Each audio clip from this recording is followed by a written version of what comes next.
श्री स्वामी समर्थ. जय जय स्वामी समर्थ. अवधूत चिंतन श्री गुरुदेव दत्त. तुमचं सर्वांचं स्वामी समर्थ या चॅनलमध्ये अगदी मनापासून स्वागत. स्वामी महाराज तुमच्या सर्व चांगल्या इच्छा पूर्ण करत ही स्वामींच्या चरणी प्रार्थना करते आणि आजच्या या व्हिडिओला सुरुवात करतो.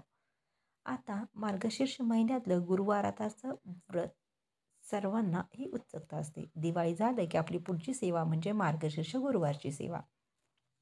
आता हे व्रत कोणी करू शकतं, तर कोणीही स्त्री पुरुष कुमारिका कोणी हे व्रत करू शकतं. त्यासाठी असा काहीही नियम नाही. ज्याच्या मनामध्ये असेल ना की मार्गशीर्ष गुरुवार करायचे आहे, तर ती व्यक्ती हे मनापासून व्रत आहे ते करू शकते.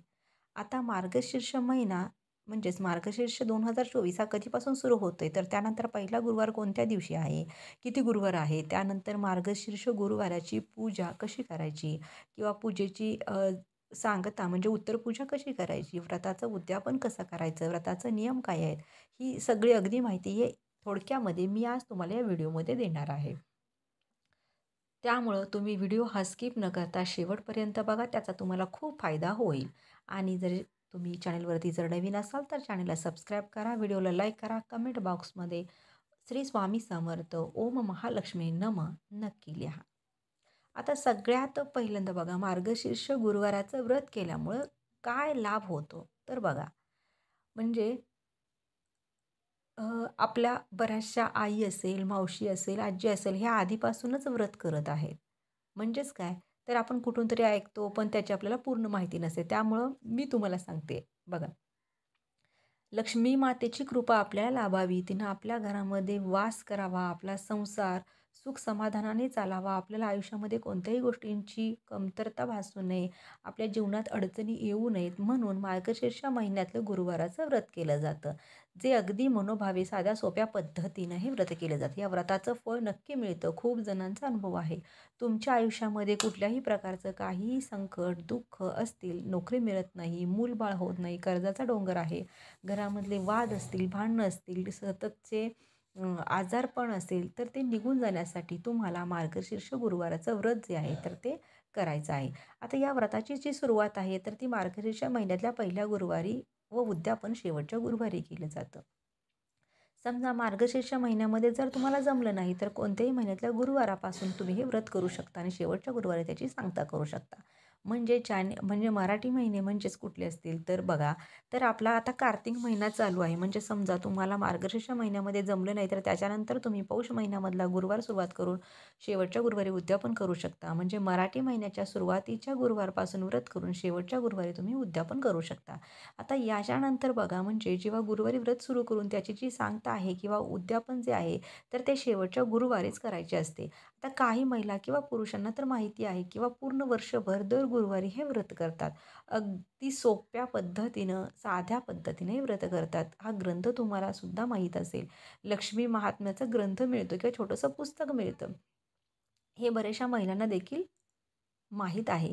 आपण कुठे नोकरीला वगैरे जात असो, तर अशा ठिकाणी बघा, आपण आपण बऱ्याचशा दिवाणच्या ठिकाणी हे पुस्तक ठेवलेलं सुद्धा असतं.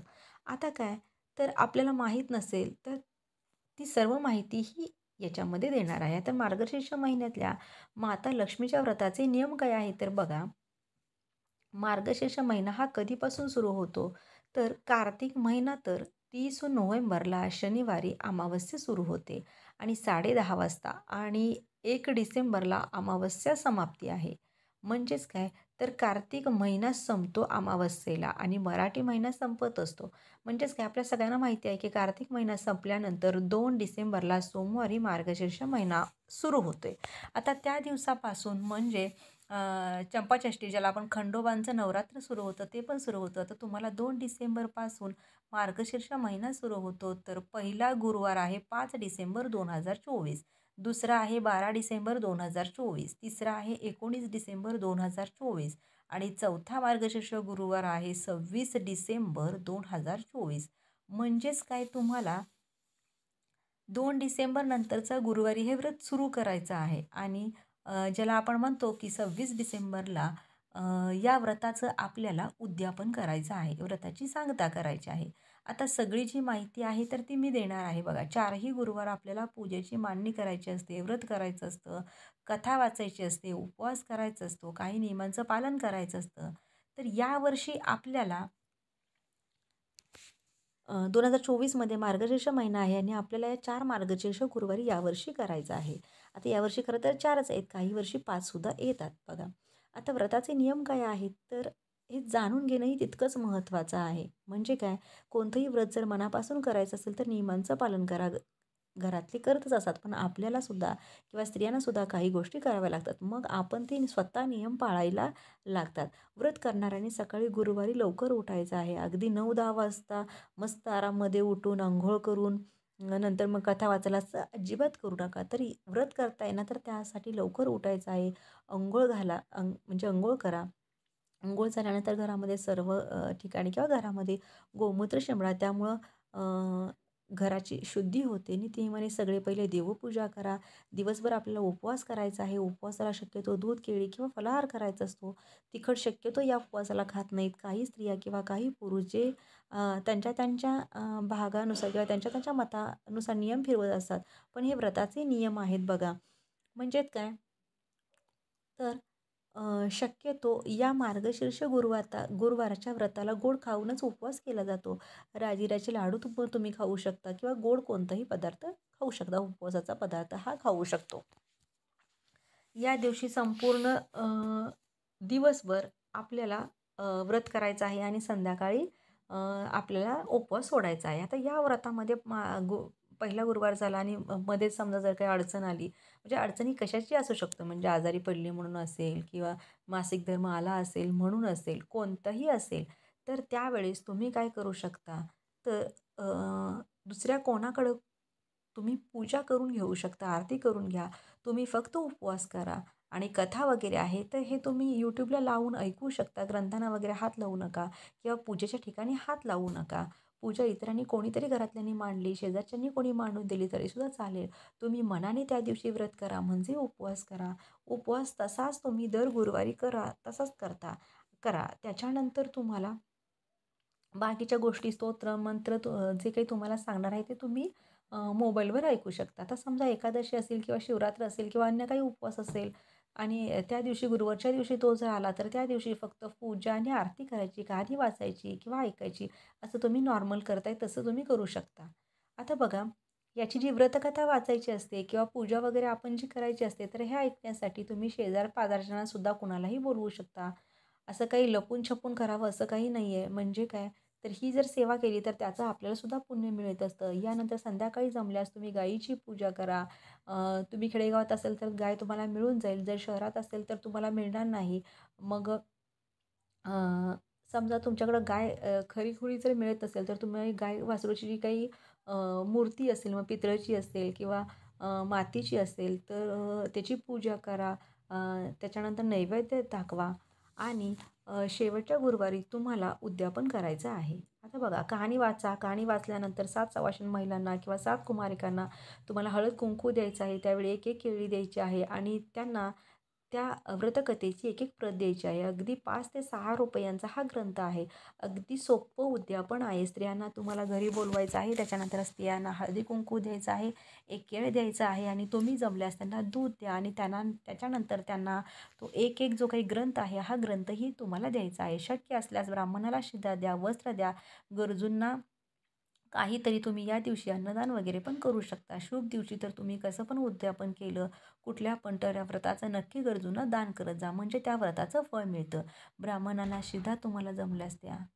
ब्राह्मणांना नमस्कार करा. अगदी साध्या सोप्या पद्धतीनं तुम्हाला उद्यापन करायचं असतं आणि तुम्ही जेव्हा दर गुरुवारी पूजा मांडणी करता, तर संध्याकाळी तुम्हाला पूजा आणि आरती करायचा आहे. सर्वांना प्रसाद, मग तो खडीसाखरेचा प्रसाद असेल, शिऱ्याचा असेल, गोड कोणताही प्रसाद तुम्ही करू शकता. आता त्याच्यानंतर बघा, या व्रताची जी काही उत्तर पूजा आहे तर ती दुसऱ्या दिवशी करायची असते. म्हणजे काय बघा, तर कोणत्याही महिन्याच्या पहिल्या गुरुवारपासून सुरुवात करून तुम्ही शेवटच्या दिवशी याचं उद्यापन करू शकता. असं अतिशय लाभदायी हे व्रत आहे. तुम्ही नक्की करा. पूजेची मांडणी कशी करायची हे सुद्धा तुम्हाला माहीत आहे. आता बघा, तरीसुद्धा तुम्हाला फक्त सांगते काय करायचं. देव्हाऱ्याजवळ तुम्ही पूजा मांडू शकतात. अगदी काही फार जागा लागते असं काही नाही. छोट्याशा पाटावर देखील पूजा होते. घरामध्ये जिथं तुम्हाला शक्य आहे तिथं तुम्ही पूजा करा. फक्त जिथं बेडरूम असेल किंवा झोपण्याची जागा असेल तिथं तुम्ही पूजा करू नका. त्या ठिकाणी जागा स्वच्छ करायची, गोमूत्र शिंपडायचं, पाटावर किंवा चौरंगावर तुम्हाला पूजा मांडायची आहे. अंगणामध्ये तुम्हाला पूजेच्या ठिकाणी छोटीशी का होईना रांगोळी काढायची आहे. हळदी-कुंकू रांगोळीला अर्पण करायचं आहे. रांगोळीमध्ये शक्यतो लक्ष्मीची पावलं, गोपद्म जी शुभचिन्ह असतील त्यांचा वापर करायचा आहे. स्वस्तिक काढा तुम्ही. छोटीशी रांगोळी काढली तरी चालेल. व्रताचा संकल्प करायचा आहे. म्हणजे काय करायचं आहे तुम्हाला हातामध्ये पाणी घ्यायचं आहे, फूल टाकायचं आहे आणि संकल्प करायचा आहे. लक्ष्मी मातेला तुम्हाला प्रार्थना करायची आहे, की या इच्छापूर्तीसाठी मी हे व्रत करत आहे, ते माझ्याकडून पूर्ण करून घ्या. ते पूर्ण करण्याची ताकद मला द्या. अगदी ते पाणी ताम्हण्यात सोडायचं आहे किंवा हात जोडून जरी तुम्ही प्रार्थना केली तरीसुद्धा चालेल. आता त्याच्यानंतर पाटावर तुम्हाला एक छान असं लाल वस्त्र अंथरायचं आहे. शक्यतो पांढऱ्या रंगाचं घेण्यापेक्षा तुम्ही छान पिवळं घ्या, केशरी घ्या किंवा लाल हिरव्या रंगाचं तुम्ही वस्त्र टाकायचं आहे. त्याच्यावर तुम्हाला गव्हाची किंवा तांदळाची रास घालायची आहे. त्याच्यावर तुम्हाला पाण्यानं भरलेला एक तांब्याचा कलश ठेवायचा आहे. त्या तांब्यामध्ये तुम्हाला दुर्वा, पैसा, सुपारी, हळद, कुंकू, अक्षता, फुलं टाकायची आहेत. विड्याची पानं ठेवायची आहेत किंवा तुम्ही आंब्याची पण पानं ठेवू शकता. त्याच्यावर आपल्याला नारळ ठेवायचा आहे आणि आपल्याला कलशाची स्थापना करायची आहे. याच्यानंतर पाठावर तुम्हाला माता लक्ष्मीचा फोटो असेल किंवा कलशाच्याच बाजूला तुम्हाला लक्ष्मी मातेचा फोटो ठेवायचा आहे किंवा लक्ष्मी मातेची मूर्ती असेल तर मूर्ती पण ठेवू शकता. मूर्ती ठेवली तरी पण चालेल. देवघरात तुमची लक्ष्मी मातेची मूर्ती असेल तर तीसुद्धा ठेवली तरी चालेल. तुम्हाला ₹5 का होईना जो काही फोटो मिळत असेल तो सुद्धा चालेल. त्याच्यानंतर त्याच्यासमोर तुम्हाला 2 विड्याची पानं ठेवायची आहे. त्या विड्याच्या पानावर खारी, खोबरं, बदाम, काही इतर फळं, खडीसाखर किंवा गूळ खोबरं तुम्हाला ठेवायचं आहे आणि शेजारी गणपती बाप्पांची सुपारी पण तुम्हाला म्हणजे सुपारी स्वरूपात गणपती बाप्पांची देखील तुम्ही मांडणी करू शकता, पूजा करू शकता. सुपारी स्वरूपात गणपती बाप्पांची स्थापना करा. पूजेची अशी मांडणी झाल्यानंतर तुम्हाला अ, तुम्हाला वाचन करायचं आहे. म्हणजे जी काही कथा आहे तर ती कथा वाचन करायची आहे. म्हणजे त्याला कथा म्हणा, तुम्ही ग्रंथ म्हणा, हे वाचन करायचं आहे. त्याच्यानंतर तुमची पूजा, मांडणी झाली, वाचन झालं. त्याच्यानंतर श्री महालक्ष्मी देवीची कहाणी आहे, कहाणी वाचायची आहे. कहाणी वाचल्यानंतर तुम्हाला आरती करायची आहे. आरती झाल्यानंतर तुम्ही नैवेद्य दाखवा आणि नैवेद्य दाखवल्यानंतर जो काही तुम्ही प्रसाद बनवलेला असेल, तर तो प्रसाद तुम्ही सगळ्यांना अ, अ, वाटा का. त्याच्यानंतर तुम्हाला लक्ष्मी अष्टकम स्तोत्र आहे, ते सुद्धा तुम्हाला त्या दिवशी म्हणायचं आहे. घरातल्या सगळ्यांनी एकत्र बसूनच हे श्रवण केलं तरीही चालेल. त्याच्यानंतर आपल्याला दिवा, अगरबत्ती सगळं लावून घ्यायचं आहे. अंगणात दिवा लावायचा आहे. त्याच्यानंतर तुम्ही देवघरासमोर पण छान मस्तपैकी दिवा लावायचा आहे. रांगोळी छान काढायचा आहे. पूजेनंतर प्रसाद वाटायचा आहे. कोणताही प्रसाद असेल तर तुम्ही ते वाटायचं आहे. त्याच्यानंतर बघा की अ, तुम्ही लक्ष्मी मातेला प्रार्थना करा. त्याच्यानंतर तुम्हाला जे काही पूजेचं साहित्य असेल, उत्तर पूजा म्हणजे पूजेचं विसर्जन ते तुम्हाला शुक्रवारी सकाळी उठून करायचं आहे. म्हणजे सकाळी आपल्याला लवकर उठायचं आहे, अंघोळ वगैरे सगळं आवरायचं आहे, पूजेच्या ठिकाणी परत दिवा लावायचा आहे. सगळ्या म्हणजे हळद, कुंकू, अक्षदा अर्पण करायच्या आहे, दूध साखरेचा नैवेद्य दाखवायचा आहे आणि एक क्षमा प्रार्थना मागायची आहे, की "हे देवा, मी पूजा अगदी साध्या आणि सोप्या पद्धतीनं मांडलेली आहे. यामध्ये माझ्याकडून जर काही चूक झाली असेल तर मला क्षमा करा." कळशातलं पाणी तुम्ही तुळस सोडून इतर झाडांना टाकायचं आहे आणि निर्माल्य मध्ये फुलं वगैरे घालायची आहे. देवघरात देव ठेवायचे आहेत. अगदी सोप्या पद्धतीनं हेच नारळ तुम्ही पुढच्या गुरुवारी सुद्धा वापरू शकता. असं गरज नाही की दरवेळेस तुम्ही नवीनच नारळ आणला पाहिजे. तुमच्या ज्या काही इच्छा असतील तर त्या इच्छा नक्की लक्ष्मी मातेला सांगा. असं 5 म्हणजे 5 गुरुवार असेल किंवा 4 गुरुवार असेल, हे व्रत तुम्ही करू शकता. त्याच्यानंतर जेव्हा तुम्ही उद्यापन करणार आहात, तेव्हा त्या नारळाचा तुम्ही गोड काहीतरी पदार्थ बनवून खाऊ शकता. आणि चौथ्या दिवशी उद्यापन झाल्यानंतर गोड पदार्थ मी तर नेहमी बनवत असे, तर शक्यतो असंच करावं तर बघा. आणि शेवटच्या गुरुवारी आपल्याला उद्यापन करायचं असतं. उद्यापन मी सांगितलेलं आहे तुम्हाला कसं करायचं आहे. तर बघा, अगदी हे साधं सोपं व्रत आहे. पण याचं जे काही फळ आहे, तर हे फळ आपल्याला खूप काही मिळवून देणारं असं हे लक्ष्मी देवीने पद्मपुराणामध्ये सांगितले आहे, की हे माझं व्रत जे नित्य नियमानं करेल तो सदैव सुखी राहील, असा स्वतः आशीर्वाद लक्ष्मी मातेने दिलेला आहे. जर तुम्हाला हा व्हिडिओ आवडला असेल तर व्हिडिओला नक्कीच लाईक करा. चॅनलवर नवीन असाल तर चॅनलला सबस्क्राईब करा. तेव्हा पुन्हा एकदा भेटू अशा नवीन एका माहितीसोबत. तोपर्यंत श्री स्वामी समर्थ. जय जय स्वामी समर्थ.